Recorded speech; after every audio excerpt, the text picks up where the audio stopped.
अब तू मेरा गुलाम है। आना कहाँ है?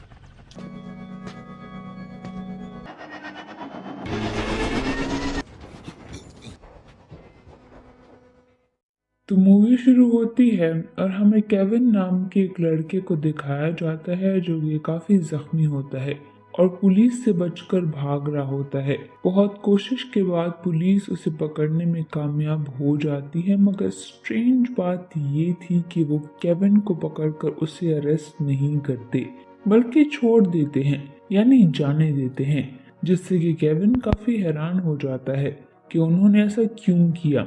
जिसके बाद हमें 24 घंटे पहले का वक्त दिखाया जाता है जहां पर केविन अपनी गर्लफ्रेंड एना के साथ था जो कि उससे अपसेट थी। असल में केविन एक गेम डेवलपर है और वो कई दिनों से अपनी एक न्यू गेम बनाने में बिजी था, जिस वजह से वो अपनी गर्लफ्रेंड को टाइम नहीं दे सका और इसीलिए वो उससे अपसेट है।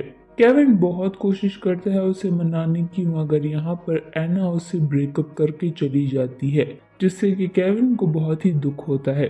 अब अगले दिन जब केविन ऑफिस जाता है तो वहाँ सभी केविन के लिए सेलिब्रेशन करते हैं क्योंकि उसका गेम एक कंपनी को बहुत पसंद आया है और वो उनके साथ एक डील करने वाले थे। पार्टी करने के बाद केविन घर जाता है, मगर घर पहुंचकर उसके लिए एक नई मिस्ट्री खुल चुकी थी क्योंकि उसके घर में रैंड्रा नाम की एक लेडी थी जो कि केविन के घर को अपना घर बता रही थी।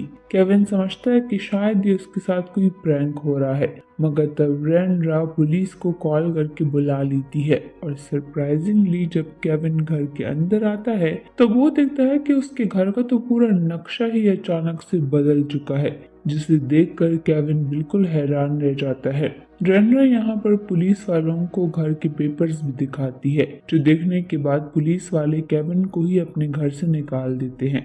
अब केविन को कुछ तो करना था, तो वो सबसे पहले अपने घर के बिल्स को कलेक्ट करता है और उसे लेकर ऑफिस पहुंचता है, मगर वहां पर उसे पता चलता है कि वो कभी यहाँ पर रजिस्टर ही नहीं था।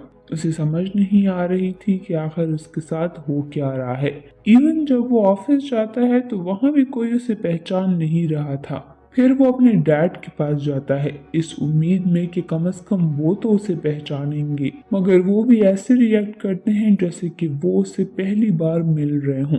अब केविन के पास कोई रास्ता नहीं था, इसलिए वो उसी लड़की रैंड्रा के पास जाता है और उसे कन्फ्रंट करता है कि आखिर वो ये सब कैसे कर रही है और उसने उसके घर पर कब्जा क्यों किया हुआ है, उसका मकसद क्या है। मगर यहाँ रैंड्रा उसे कुछ भी बताने से मना कर देती है, जिस पर केविन एक नाइफ से उसे डराने की कोशिश करता है, मगर यहाँ रैंड्रा उस नाइफ को ही अपने अंदर घुसा लेती है कि देखकर केविन के होश उड़ जाते हैं और वो वहां से भागने लगता है।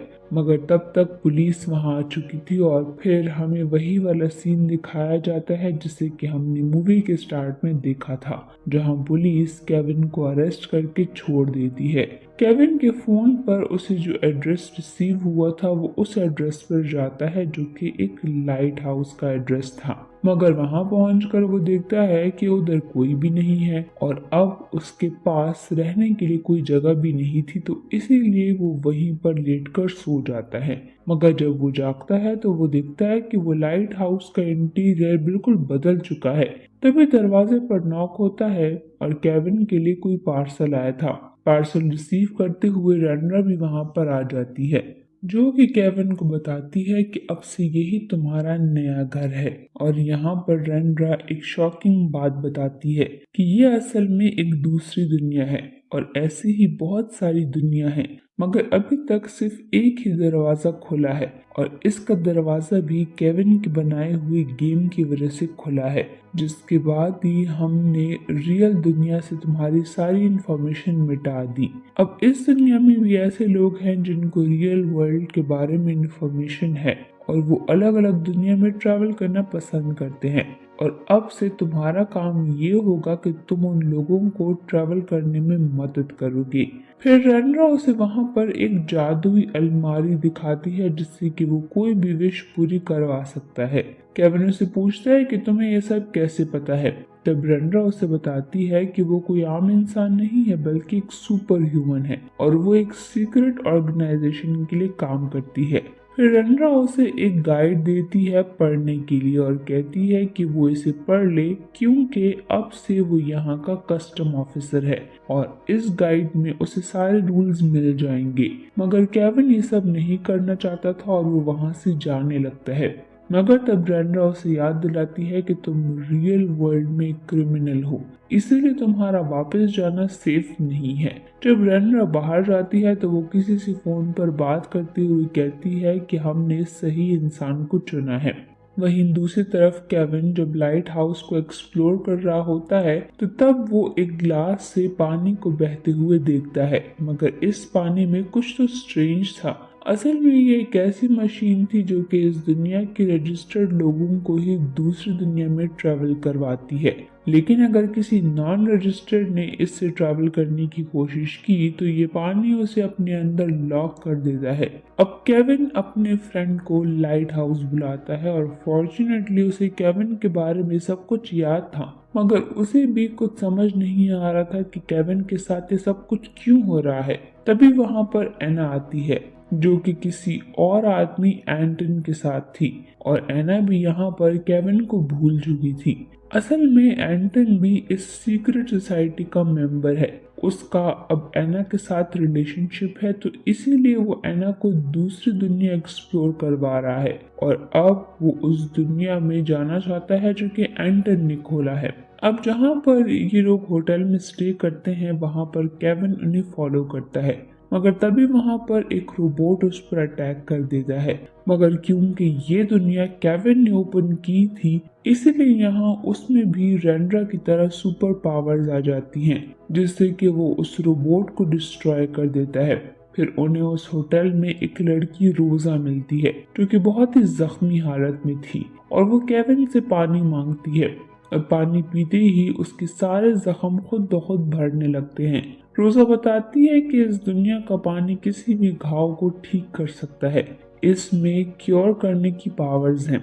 असल में रोजा भी एक कस्टम ऑफिसर है जो कि 27 साल पहले यहाँ पर आई थी और तब से ही उसकी एज नहीं बढ़ी क्योंकि इस दुनिया में किसी की एज नहीं बढ़ती। इसके बाद केविन वापस से लाइट हाउस में जाता है, मगर अगली सुबह जब उसकी आंख खुलती है तो वो देखता है कि किसी तरह से एक दूसरी दुनिया का दरवाजा भी खुल गया है जिसकी शुरुआत एक खूबसूरत बीच से होती है और वो वहां पर नहाता है और फिर से लाइट हाउस में आ जाता है और रंड्रा उससे मिलने के लिए आती है। वो लोग ये दुनिया देखने आए थे। रंड्रा उसे एक लॉकेट देती है जो कि उसका टाइम भी खुद ही सेट कर देती है और उसके बाद वो लॉकेट एक बिच्छू में बदल जाता है और फिर रंड्रा उसे बताती है कि तुम किसी भी दुनिया में बस 15 किलोमीटर ही जा सकते हो और अगर तुमने इससे आगे जाने की कोशिश की तो शायद तुम मारे जाओ। अब रंड्रा उसके लिए एक पार्टी भी अरेंज करवाती है ताकि कि वो लोगों को उससे इंट्रोड्यूस करवा सके। फिर केविन अपने पेरेंट्स से मिलने की कोशिश करता है और वो एक ट्रेन में जाता है और जैसे जैसे वो 15 किलोमीटर से आगे बढ़ रहा था तो उसकी हालत खराब होने लगती है। तभी वहां पर लोगों में से एक आदमी उसे पानी पिला देता है जिससे कि वो ठीक हो जाता है। वो फाइनली अपने घर पहुंच जाता है लेकिन उसके फादर उसे अभी भी नहीं पहचान पा रहे थे क्योंकि उसके फादर एक टीचर थे, तो इसीलिए यहाँ पर केविन खुद को स्टूडेंट बताता है और उनके साथ खाने पर कुछ टाइम स्पेंड करता है, जिसके बाद वो वापस से लाइट हाउस चला आता है। और फिर रात को वहाँ पर एना और एडगर भी आते हैं क्योंकि एना को वो न्यू दुनिया बहुत ही पसंद आई थी, इसीलिए वो यहाँ पर घूमना चाहती है। पर जब एडगर वहाँ के पानी में अपना हाथ डालता है तो वो पानी उसे पकड़ लेता है। केविन उसे बोलता है कि उसे अपनी पूरी इंफॉर्मेशन देनी होगी ताकि कि वो उसे आज़ाद कर सके। असल में ये केविन का ही प्लान होता है ताकि कि वो जान सके कि वो एना के साथ रिलेशनशिप में कितना सीरियस है। तब यहाँ पर एडगर उसे बोलता है कि असल में सोसाइटी के लोगों ने मुझे उसके साथ बांध दिया है, जो सुनकर केविन खुश हो जाता है क्योंकि अब वो एना को दोबारा से हासिल कर लेगा। अगले रोज केविन एना के पास जाता है और उसे बोलता है कि तुम्हारी याददाश्त मिटा दी गई है, इसीलिए तुम मुझे पहचान नहीं पा रही हो। पर एना को ये सब कुछ बहुत ही अजीब लगता है, लेकिन जब केविन उसे डेट पर पूछता है तो वो इसके लिए मान जाती है। अब अगले दिन केविन पार्टी में एना के साथ आता है तो रैंड्रा ये सब कुछ देख लेती है और रोजी एना को अपने साथ अंदर ले जाती है और रैंड्रा केविन को बोलती है कि तुम्हें पुराने लोगों को भूलना होगा। और फिर रैंड्रा उसे बहुत सारे लोगों से मिलवाती है। उनमें से ही वो एक कस्टम ऑफिसर से भी मिलता है जो कि केविन से पहले इस दुनिया का कस्टम ऑफिसर था।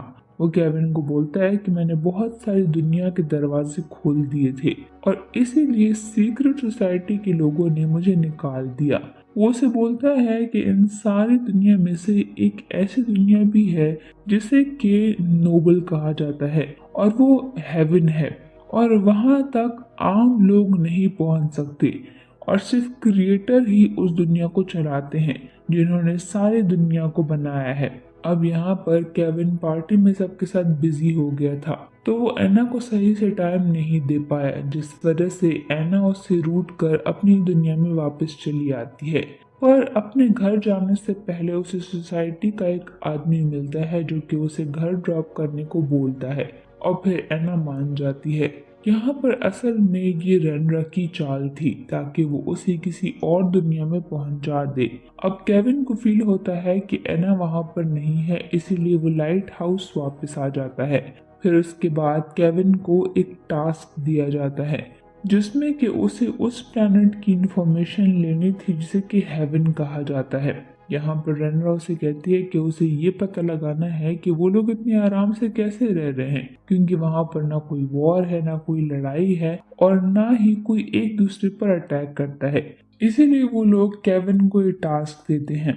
अब इसके बाद केविन एना के घर की लोकेशन निकाल कर वहाँ पर पहुँच जाता है, लेकिन वो 15 किलोमीटर के फासले से दूर था। इसीलिए जब वो 15 किलोमीटर से आगे जाता है तो यहाँ उसकी हालत खराब होने लगती है। पर फिर केविन वहाँ पर पड़ी स्नो को खा लेता है जिसकी वजह से वो खुद को बचा पाता है। अगले सीन में एडगर अपने सीनियर से एना के बारे में सवाल करता है, लेकिन वो उसे कुछ भी नहीं बताता और उसकी इंसल्ट करता है। और फिर एडगर अपने सीनियर को एक कार में बिठा लेता है और उसकी की अपने पास रख लेता है और फिर उस कार को 15 किलोमीटर से आगे ले जाता है, जिससे कि उसकी सीनियर का भी मरने जैसा हाल हो जाता है। फिर एडगर उसे पानी देता है और बोलता है कि आज से मैं तुम्हारा सीनियर हूँ, मैं तुम्हारा बॉस हूँ और अब तुम मुझे एना के बारे में बताओगी। वहीं केविन जब एना के घर पहुंचता है तो देखता है कि वो घर पर नहीं है और इसीलिए वो लाइट हाउस फिर से आ जाता है। और जब वो वहां पर जाता है तो एक न्यू दुनिया का दरवाजा खुल चुका था और ऐसा लगता है कि जैसे ये दुनिया एपोकलिप्स का शिकार है। सिर्फ कुछ ही लोग वहां पर जिंदा थे और वो एक आयरन की फैक्ट्री में काम करते थे और उनकी जो लीडर थी वो उन पर बहुत ही जुल्म करती थी। वो असल में यहाँ की कस्टम ऑफिसर भी है और वो केविन को देखकर पहचान लेती है कि ये दूसरी दुनिया का कस्टम ऑफिसर है। वो अब अपने लोगों के सामने स्पीच देने वाली थी और वो केविन को भी ज्वाइन करने के लिए बोलती है। और जब केविन स्पीच दे रहा होता है तो उसे क्राउड में एना नजर आती है जिसकी हालत बहुत ही खराब थी और वो बहुत ही कमजोर हो चुकी थी। वो लेडी एना को छोड़ने वाली नहीं थी, इसलिए केविन एक प्लान बनाता है। वो वहाँ के सभी लोगों को अपनी लीडर की रिस्पेक्ट में स्टेज पर आने को बोलता है और फिर वो सब ऊपर आ जाते हैं। और जब वहाँ पर रश बढ़ जाती है तो केविन इसी का फायदा उठाकर एना को वहाँ से ले जाता है, लेकिन यहाँ पर वो कस्टम ऑफिसर उसे देख लेती है, इसीलिए अब उन लोगों के बीच में लड़ाई हो जाती है। लेकिन उस कस्टम ऑफिसर के लोग फिर से वहां पर आ जाते हैं और वो अपनी लीडर को हवा में उछालने लगते हैं और इसी बात का फायदा उठाकर केविन वहां से लाइट हाउस आ जाता है। अब केविन यहाँ पर बीमार एना का ख्याल रख रहा होता है। अब तभी यहाँ पर केविन का दोस्त बेन आ जाता है जो कि उसे बोलता है कि मुझे इस सोसाइटी का सीनियर बना दिया गया है, यानी कि वो पहले से ही सीक्रेट सोसाइटी का मेंबर था और इसीलिए उसकी याददाश्त भी नहीं गई थी। वो केविन पर बहुत गुस्सा होता है कि उसने बिना परमिशन के एना को यहाँ पर लाया है, और इसीलिए अब केविन को इस चीज की सजा मिलेगी और वो केविन की अब 15 किलोमीटर की टाइम रीच को 50 मीटर्स कर देता है। अब हम एना को देखते हैं जिसकी हालत खराब हो रही थी, तो केविन उसे उसी बीच वाली दुनिया पर ले आता है। पर जैसे ही वो थोड़ा आगे जाता है तो 50 मीटर्स का रास्ता खत्म हो जाता है और वो मरने लगता है। पर तभी एना कुछ भी करके केविन के गले से वो लॉकेट निकाल देती है, जिससे कि केविन पहले जैसा हो जाता है और अब केविन जहाँ चाहे जितना चाहे जा सकता है। अब एक न्यू दुनिया का दरवाजा भी खुलता है और केविन उसमें भी जाता है, तो उसे वहां पर वो लग्जूरियस लगता है। फिर वो उसे एक्सप्लोर करने लगता है और उसकी मुलाकात उसी दुनिया के कस्टम ऑफिसर से होती है। उसके बताने पर को पता चलता है कि इस दुनिया का नाम आर्कन है और ये वही दुनिया है जिस तक के पहुंचने के लिए केविन को ये टास्क मिला था, जिसको कि हेवन कहा गया था। कस्टम ऑफिसर उसको भी उसकी इंफॉर्मेशन देता है और उसको बोलता है कि ये अभी 2041 का साल चल रहा है और हम बाकी सारी दुनिया से एडवांस है। हमने ही असल में सारी दुनियाओं को बनाया है और उन सभी दुनियाओं के टाइम को इस रियल वर्ल्ड के टाइम से आगे कर दिया है, ताकि अगर कोई भी वॉर या फिर नेचुरल डिजास्टर्स हो तो वो हमें पहले से ही इंफॉर्मेशन उनकी मिल जाए और हम फिर वो गलतियां अपनी दुनिया में ना दोहराएं। इसलिए हमारी दुनिया में इतना पीस है जो कि किसी हेवन से कम नहीं है। यानी कि ये ही रियल दुनिया है और बाकी सारी दुनिया आर्टिफिशियल है। केविन को समझ आ जाती है कि इन लोगों ने ये दुनियाएं सिर्फ अपने फायदे के लिए बनाई हैं और अब केविन वहां से लाइट हाउस जाने के लिए निकलता है, पर वो ऑफिसर उसे जाने नहीं देता क्योंकि उसे अब उनकी दुनिया के बारे में बहुत सारे राज पता चल चुके थे और इसीलिए वो उनकी दुनिया के लिए अब खतरा है और अब यहाँ पर सभी उस पर अटैक करते हैं। तब केविन बेचारा जख्मी होकर पानी में कूद जाता है और जैसे ही वो पानी के कांटेक्ट में आता है तो उसके सारे जख्म भरने लगते हैं। अब पानी में वो एक टनल की हेल्प से बच निकलता है। तो अब आर्कन दुनिया के लोग केविन के लाइट हाउस को सीमेंट से भरने लगते हैं और फिर केविन के पीछे वही डॉल रोबोट भी लग जाती है। पर केविन कैसे भी करके उनसे बचकर लाइट हाउस तक पहुंच जाता है और वो अपनी दुनिया में वापस आ जाता है। वापस आने पर उसे रैंड्रा मिलती है जो कि उसे बोलती है कि मैंने एना को किसी और दुनिया में भेज दिया है। वो रैंड्रा से उसकी लोकेशन पूछता है पर वो नहीं बताती, जिससे कि केविन को बहुत ही गुस्सा आता है और वो अपना सारा गुस्सा रैंड्रा पर निकालता है। रैंड्रा को भी अब गुस्सा आता है और उसकी सुपर नेचुरल पावर की वजह से लाइट हाउस टूटने लगता है और वो आसपास के पत्थर को केविन की तरफ डाइवर्ट करती है। पर यहाँ केविन ने भी अब अपनी पावर्स को यूज करना सीख लिया था, इसीलिए वो उन सब पत्थरों को वहीं पर रोक देता है और खुद उसके करीब आकर उसके पेट में चाकू मार देता है। जिसके बाद रैंड्रा उसे बोलती है कि अब क्रिएटर्स तुम्हें नहीं छोड़ेंगे। जिसके बाद रैंड्रा का लाइट हाउस पे कंट्रोल भी टूट जाता है और पूरा लाइट हाउस डिस्ट्रॉय हो जाता है और जैसे ही लाइट हाउस टूटता है सबकी याददाश्त वापस आ जाती है। केविन की मॉम उसे फोन करती है और उसे घर पर बुलाती है, जो सुनकर केविन की खुशी का कोई ठिकाना नहीं था। तभी वहां पर बेन भी आ जाता है जो उसे बोलता है कि तुमने दूसरी दुनिया का दरवाजा बंद कर दिया है। पर केविन उससे हेल्प मांगता है और एना को ढूंढने को बोलता है।